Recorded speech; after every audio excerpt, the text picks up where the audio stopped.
কথা বলার চেষ্টা করছে। শুভেন্দুকে বলতে চাই, আসাম আমার, মেঘালয় আমার, মুর্শিদাবাদ আমার, শিলং আমার, আমার যে ঐতিহাসিক ভাবে যেই সম্পদ এবং যেই মাটি, সেই মাটি আমি দাবি করতে পারি। এখন আপনার ঘরে আগুন লেগেছে, আপনি অন্যের ঘরে আগুন লাগানোর চেষ্টা করছেন। শুভেন্দুকে বলতে চাই, বাংলাদেশ নিয়ে তেমন বাড়াবাড়ি করবেন না। অবৈধ প্রেমিকের সাথে ঘর বেশি দিন করা যায় না, তার প্রমাণ শেখ হাসিনা। বাংলাদেশের জনগণের সঙ্গে ভারতের সরকার প্রেম করেনি, ভারতের সরকার প্রেম করেছিল অবৈধ শেখ হাসিনার সঙ্গে।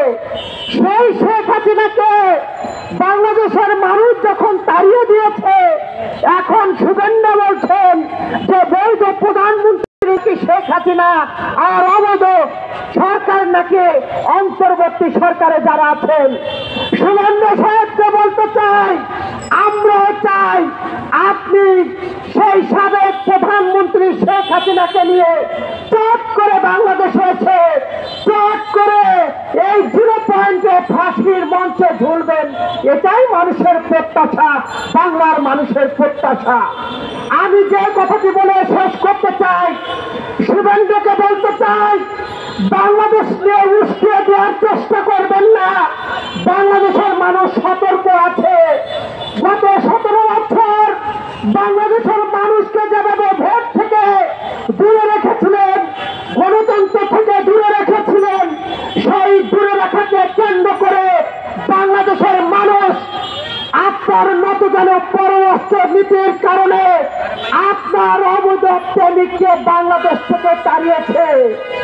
আমরা দেখতে পাচ্ছি শুভেন্দু এবং বিজেপি সরকার খুব মনে মনে কষ্ট এবং শোকাহত হয়েছেন, কারণ তারা তাদের মুখ্যমন্ত্রীকে হারিয়েছেন, তারা তাদের রাজ্য হারিয়েছেন। বাংলাদেশ এখন একটি শক্তিশালী বাংলাদেশ, শেখ হাসিনার বাংলাদেশ নয়, শেখ হাসিনার রাজ্য নয়, শেখ হাসিনা মুখ্যমন্ত্রী নয়। বাংলাদেশ এখন মাথা উঁচু করে দাঁড়িয়েছে এবং ভারতকে না বলার সময় এসেছে। আপনারা সবাই স্লোগান দেন, দিল্লি না ঢাকা, ঢাকা না দিল্লি, দিল্লি না ঢাকা। রুশ ভারতের দালালেরা সকলকে ধন্যবাদ জানিয়ে